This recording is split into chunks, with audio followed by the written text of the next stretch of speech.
Welcome to Valor Conversations. I'm your host, Jay Trainer. Valor Conversations is powered by CSB Ministries and is the official podcast of Christian Service Brigade. For more information, please visit csbministries.org. And now, on with the show. Hello, everyone. Welcome back to another episode in our series called Culture Changers. We believe it is important to be active in discipleship patterns and relationships with individuals looking to grow in the Lord. And we also believe that we can and should have an impact in our world and culture by being active within it. This, of course, does come with different levels of understanding and responsibility. Joining me today to discuss matters of culture and engagement within culture is a longtime friend in ministry who is active as an executive director of a camp. If you couldn't tell at this point, I have many different connections into the Christian camping world. Zach Bashore has worked in ministry for several years now at Christian Retreat Center in East Waterford, Pennsylvania. He has a desire for having his camp and staff members engage in this rural community, but they are really making an impact within it. Zach, welcome aboard. It's great to have you today. I know that given this series that we are in on this podcast, we have had several conversations over the years pertaining to culture, you and I, in our interactions, the study of it, and the desire to really impact it. And you've read several books on cultural engagement. Let's begin hearing your perspective of culture and what it means from a biblical standpoint to be active within it. Yeah. Thanks for having me, Jay, and always a pleasure to talk and catch up and just talk life, talk ministry, and how they can often interchange and be so tightly intertwined. Culture. Yeah, that's a word I think you hear a lot of people use. You always want a good culture within your work environment. And I'm a big sports fan. So like every NFL team and baseball team and whatever your sport of choice is, they're always looking to have a good locker room culture. And you hear a lot of the same lingo when a new coach comes in or a new owner or general manager. It's how do we establish a good winning culture that can transcend year after year, regardless of who your players are. And if you're a sports fan like I am, there's certain franchises that just come to mind as doesn't matter what the time period is, they always have a good culture. And within sports, good culture usually means winning. Right. And then, conversely, if you have a bad culture, you're probably a perennial loser. And so being able to turn that ship around can be quite the challenge. But from I guess to start, culture in a broad spectrum, right? I think most would agree. It's just the norms and the trends of society. Society could be broad, such as the United States. But we know the country is huge, and then so many subcultures with different states. So upstate New York is going to be different than kind of the South Central Pennsylvania, and some of our norms and what we call things and how we do things. So yeah, I think that's important just to know subcultures exist within big cultures. From the biblical standpoint, though. I think if I recall, the question was, how do we engage culture with that biblical framework and how are we active within it? This might be finicky on my part. I think over the last couple of years, I've somewhat tried to avoid using terms such as a biblical worldview or biblical viewpoint, just because the Bible is long, it's big, it's complex, and you can fit the Bible to fit a lot of narratives. And use it to justify just about any position a person wants. So again, maybe it's just being semantics on my part and working with different definitions. But when I think of what kind of culture do I want to engage with, what kind of culture do I want to help cultivate, it's what culture looks like. Jesus is flesh. It's very concrete. And if you're doing your best to match Jesus, I think more times than not, you're going to be heading in the right direction, in a good direction.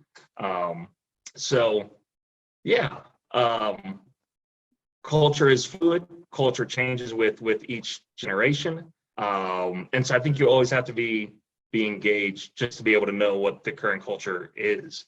But if we're looking to create a culture and sustain a culture that hopefully matches that of Jesus. There's a couple passages that I think quickly come to mind, and they're fairly popular passages. I think back to the call of Jeremiah and Israel when they're in exile in Babylon, where their call is not to huddle together as just as a way to grin and bear their captivity, but to engage the culture of Babylon and to make roots, to plant gardens, to engage in the city, to want what's best for their neighbors. Think to Philippians 4:8, where we have this call to be able to identify that which is good and pure and noble and praiseworthy. And then similar with Galatians 5, the fruits of the Spirit, being able to cultivate values and personality traits that, again, are those that bring about peace and joy and self-control and gentleness. And the list goes on. And I think especially for that Philippians 4:8, Galatians 5, if you just write those adjectives on a whiteboard, there's going to be a lot of values that definitely run countercultural to that of the United States, to our country we're in, looking big picture. Oftentimes we want our athletes to be bold, to be brash. Over the last couple of years, we want our politicians to be the same. And if you're someone that's practicing gentleness and self-control and peace, those aren't necessarily staple American values there. So yeah, if you're able to identify those values in other people's cultures, I think that's a win. That's good. That is being able to see Christ working in society. And I think those are values that people should be cultivating in their personal life, in their church ministry, camp ministry, whatever that work life context looks like. Again, if we're aiming for those, I think more often than not, we're going to be heading in a good direction. It's so good. Two things to stem off of that. Sports analogy, what a great time to be a Philadelphia fan of whatever, of baseball, of football, right? They're doing great, World Series bound here for the timing. Now, by the time this podcast goes live, it might be past the World Series because we're a couple weeks out, but yeah, it's a good time. And of course the Eagles, right? And I'll also say that I know not everyone is a big soccer fan in this country yet, but for those that are, I always like to give love to the Philadelphia Union. They play in their conference final for the right to hopefully go to the MLS championship here in a couple weeks. So yeah, I think I saw this is the first time, or one of the very few first times, that all 5 Philadelphia teams, so the Eagles, the Phillies, Sixers, Flyers, and Philadelphia Union, are all playing meaningful games at the same time. Wow. So it's a pretty sick time to be a Philadelphia sports fan. Exactly. That's very cool. Well, and you brought up another thing too, that just to reiterate, and we don't have to talk about this, but you talked about the whole language of the biblical mindset, or the biblical worldview. And it's very easy to kind of get trapped into a subculture of language, so to speak, too, and the rhetoric that implies as well. You want to add anything to that or no? Yeah. I mean, again, I think it's a minor point, and I try not to get too hung up on biblical worldview versus a Jesus-centered worldview, because again, hopefully, if you're handling them right, they're both going to get to the same destination. But I just know throughout history,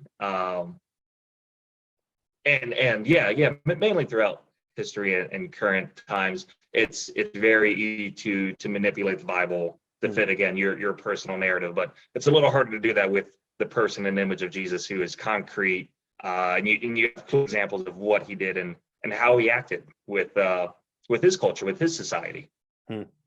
So good. So how are you personally leading the way yourself, as a husband, as a dad, individually, camp director, vocationally? How are you leading the way, leading the charge to engage the culture around you? And what are the differences you feel between the personal engagement versus the professional or the vocational engagement? What are some of those differences you think?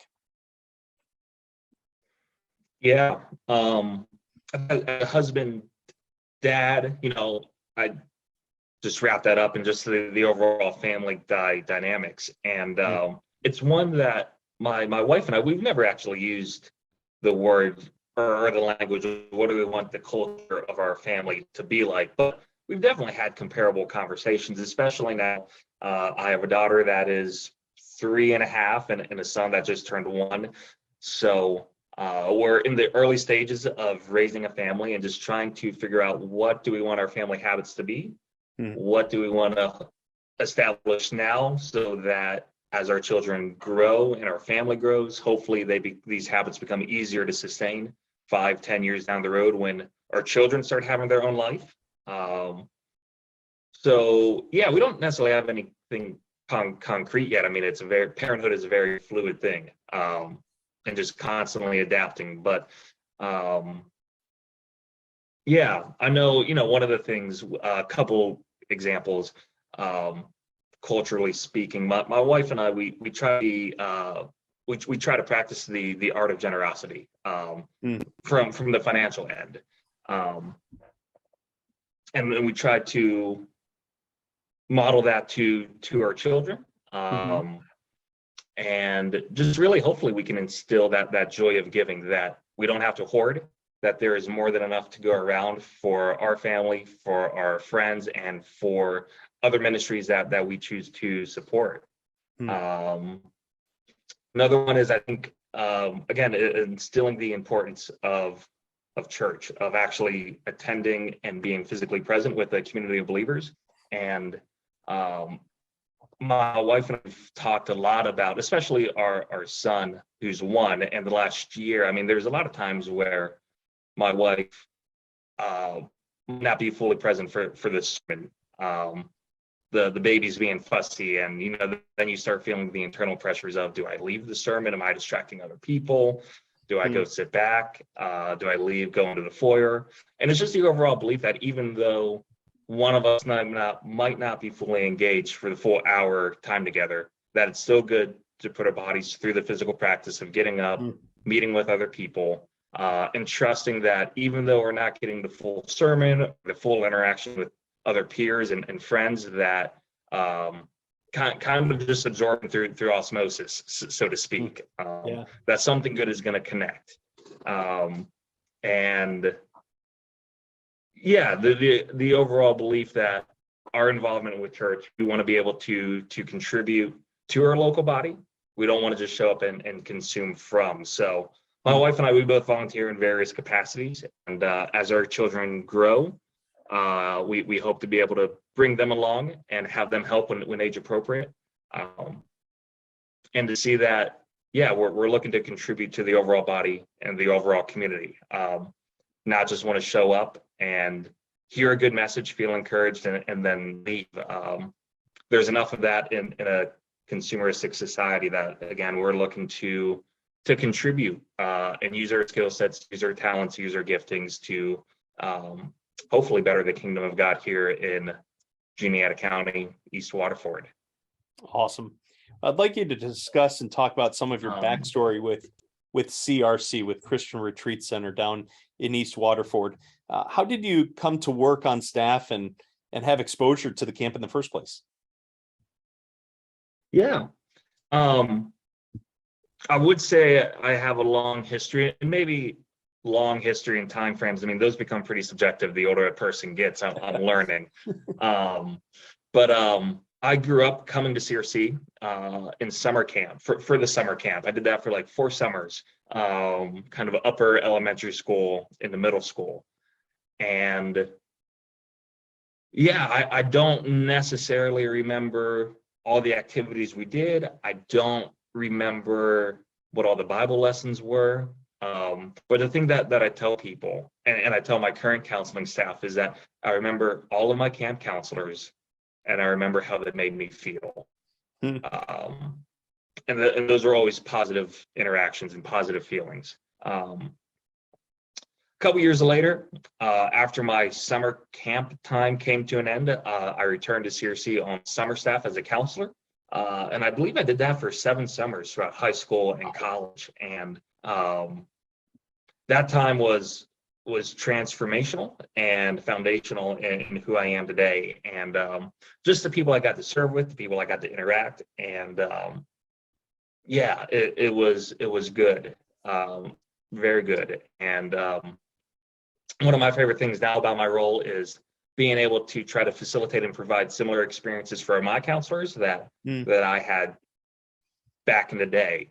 And some of the closest friends that I still have to this day are the people that I counseled with, that I served with, that you're going shoulder to shoulder, you're in the trenches, so to speak. And there's just so many funny stories, so many moments that we have to be able to reflect back on about this camp or that counselor or this cool thing that took place. And then after that time, so my 7th summer on counseling staff, I'm graduating college, set to get married in a couple months, kind of looking for what the career, so to speak, is going to be. And long story short, the former executive director calls me up, says, "Hey, we have a job opening. Are you interested?" We have a few conversations, and February of 2016, my wife and I, who have at the time been married, I think like 4 months, we moved to this obscure town called East Waterford, and I've been here since. And it's, again, and personally, it's just been a lot of growing and a lot of growth as I've stepped into different positions and as my role has shifted over that time period here at camp. So for me, camp has been very influential in who I have been, how I have developed. And I love when other people get to share that experience. And I think we'll talk a little more about some of those camp experiences a few questions down the road. So I'll kind of save some of those thoughts for then. But yeah, that's my history. And just a quick shout out to my grandparents on my mom's side, grandma and grandpa Byers. It was because of them that I got to camp. They called up my mom way back in the day and said, "Hey, there's this camp that our church sends kids to. Would Zach like to come along or go?" So I think they first kind of put the plug into camp for my parents, and they took that prompting and sent me. So it's been good, very good. And now you're leading the charge, which is really awesome to be able to carry that mantle, to walk with that torch, so to speak. CRC, one of the highlights for Christian Retreat Center has been TIMS. And I know the acronym, I know what it means, but why don't you tell the audience some of the history of TIMS, what TIMS means, what role has TIMS had in the nature of cultural engagement or even cross-cultural situations, and to kind of piggyback off that too, what are some of the efforts that camp is doing in the ways of cultural engagement in and of itself? Jump in with that. Sure. So the TIMS program has taken on different forms over the last 25 years. Essentially, the TIMS program is the ministry arm of CRC. And originally, TIMS stood for Teens and Missionary Services. It was a overseas mission trip opportunity for churches, for youth groups, where they would come to CRC. They would do about a week training here at our physical camp property. After that week training, they would go overseas somewhere, Central America, Caribbean, Western Europe, and do a week of on-site missions, being possibly a VBS or some type of building project for a local church or a community, just seeking to serve the people overseas. And then they would come back to CRC for like a 3 or 4 day debrief session. So this program was intense. This wasn't just your week-long missions trip, like the current format might be if you've ever been overseas serving somewhere. This was like a 2.5, 3 week time frame for students and leaders. And my understanding is that was a very good and successful program. But when 9/11 happened, so September 11th, 2001, within a couple of years, the overseas program effectively shut down, as at that time, people were a little weary of international travel. That's when the emphasis really turned internal, and we started to focus on our own community. I think there's always been aspects of that throughout the TIMS program, but a strong emphasis really started to turn probably the mid 2000s. And that mirrors very closely what the current program is today, where we have churches and youth groups come to CRC.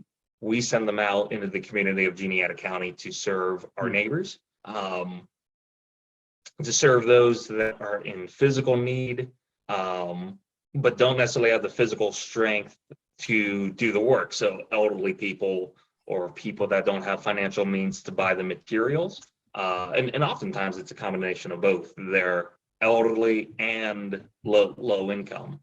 And our work ranges from anywhere from painting a home, building a deck, building a ramp, doing gardening work, landscaping, anything like that to hopefully just improve the physical, their physical property, their physical home, and be able to bring a little bit of restoration and pride to where they live.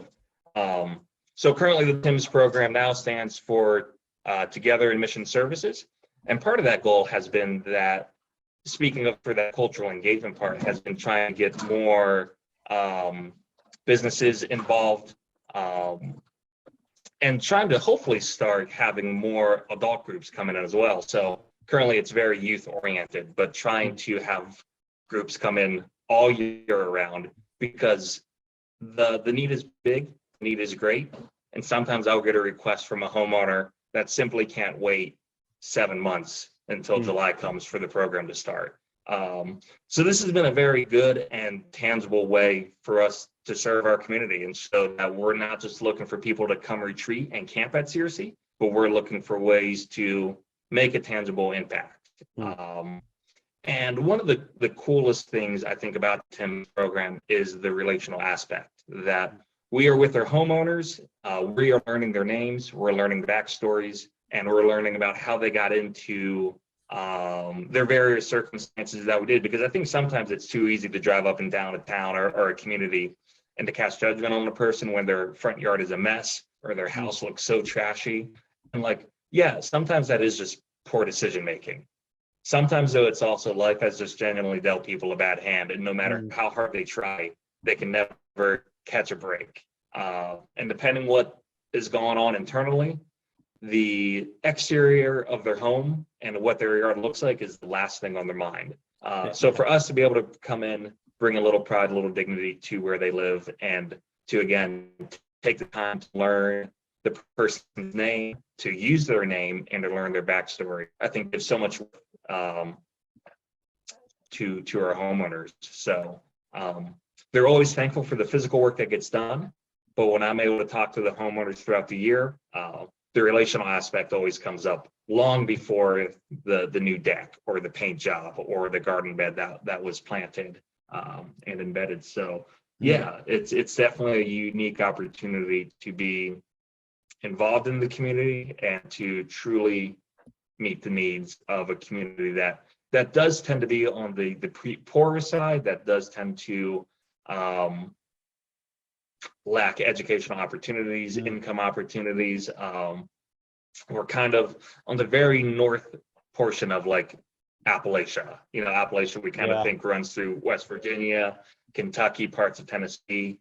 And though there's no clear geographical guideline, parts of Juniata County is definitely on the very north end of that geographical region here in the United States. So yeah, to be able to serve those people and give them something to have some pride about is a joy. It's being empathetic in the midst of being salt and light for TIMS and what that means, which is a beautiful thing. Discuss for a few moments the nature of going to something instead of expecting people to come to your ministry site or camp. Why are so many church folks today, or ministry-minded folks today, seemingly focused on bringing people to them, like bringing them to their building or their group or their program? You get where I'm coming from with that. Instead of going to where the people are at in the first place. You talk about TIMS being the ministry arm. What are the problems with that mindset of expecting people to come instead of going out? It's easier. It's easier to just have people come to you. I think for one, it's so much easier to build one location and then again have the masses flock to your location as opposed to having to go out and find the people, find those that are in need. I think too another reality of it is that for better or worse, we're numbers driven. And you need numbers. I don't want to say numbers don't matter, because one of the first questions we ask our guest groups is like, how big are you going to be? Are we talking a group of 20 people or 70 people? So you absolutely do need numbers. And so I don't want to be one of those people that say numbers don't matter at all. But obviously there's a unhealthy side of that where people are only giving because the numbers look good. And they want to kind of see a quote unquote return on their investment on a spiritual sense, that if I'm giving you my time, I'm supporting your ministry, how many souls are being converted? How many people are saying the sinner's prayer, so to speak? And I think I've known you long enough, Jay, to say that I understand why we do the sinner's prayer. It's concrete, it's simple, but how effective is it, or does it actually create a lifelong disciple of Christ? That's to be debated, and that's probably a conversation for another time. But I just think from a practical standpoint, it's so much easier to have people come to you, and it's so much easier to quantify and to measure and get hopefully quicker results as well. Going to the people takes time. It takes someone to organize. It's not as centralized, which often means you need more volunteers and more support. And I know just the current reality of the current church climate is, if it's anything like my church and other churches I know, volunteers are lacking right now. We're still kind of recovering post-COVID. People are still hopefully getting more comfortable going out. I don't know if I actually answered the question. I think I did really good with answering the problems and doing the critiquing part. And as a general rule, I'm a big fan that if you're going to critique, you should usually have some solutions. But at this moment, I'm solutionless. I think going out just takes a lot of creativity. It's a lot of risk and a lot of risk failure. And I think those are things that people are just inherently uncomfortable with. And you have to have a really good church body, or a really good board of directors, or a really good donor base if you're going to try something, and to have the confidence to know that if this fails, your job is still secure as the director or the pastor or the ministry leader. And that just because you failed in this particular program does not mean your whole church, your organization was a failure. Right. So being able to have the security enough to take that risk, I think probably isn't present in a lot of organizations, Christian or secular. I think that's a fair statement to make across the board for businesses, for organizations, and for ministries. Awesome. Well, we're going to begin to wind down here, and we'll kind of combine a couple of the questions that I had shared and sent your way. When it comes to a victory for you, a win for you, something worth celebrating, what might that be? What is a personal victory for you? What's your victory or celebration in the first place? And I know one of the things, Zach, I know you well enough, I think, to understand that you appreciate different perspectives and engage in different perspectives. What are some of the different perspectives about cultural engagement that have been helpful to you? And maybe that's been combined with what is a win or a victory for you. Why don't you take a few moments to share that for our listeners? Yeah, different perspectives. Well, I guess we'll try to start with that one quickly. Yeah, engaging with different thoughts and different ideas. I mean, the world is big, and there's so many smart people out there that know way more than I do. And I think, one of the most impactful things my youth pastor ever said to me in high school, and it wasn't anything spiritual. It was just the idea that you can have the best ideas in the world, but if you don't know how to communicate those ideas, you have nothing. So one of the best ways to practice communicating your ideas is to read, and practice writing. Those two skills help communication levels. And so, yeah, because of that, then the books I try to engage with, the podcasts I try to engage with, really try to diversify and not just be pigeonholed to one subculture. In terms of personal wins, on a personal level, again, going back to the family dynamics, the family culture, my son who just turned 1, he's not really talking yet, but for my daughter who's 3.5, we're starting to get to the point where every now and then she says something where it's like, yes, what my wife and I are saying is starting to land home. If you've ever parented toddlers, you know it's a lot of repetition, and what you're communicating isn't all landing. So just a quick concrete example, you know, my wife rented Clifford, the red dog, in Life movie from the library. I don't know how old it is, but one of the things after she watched it once or twice, she just said, Clifford's a big red dog. Clifford's a little different than all the other dogs, but being different is okay. It's like, oh my goodness, that is so profound for a 3-year-old to be able to have the awareness that this dog is different and it's okay. And so then we start obviously talking like, yeah, people are different too. It's okay to be different. It's good to be different sometimes. On a camp level, you know, with my camp counselors, one of the more recent joys is, you know, we're a nonprofit organization. We're dependent on the financial support of generous donors to subsidize part of our projected income. And so one of those personal wins is when a counselor leaves camp and they make a donation to CRC. Wow. For me, that is a win. It doesn't matter how much it is. It could be $25.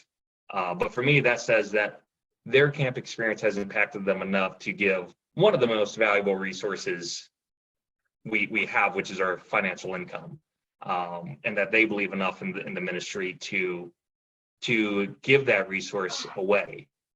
So that always warms my heart when I see a counselor name come on a check or online giving or whatever the means are. So yeah, I think that's a personal win on the camp level. Those are personal wins on the family level when daughter is able to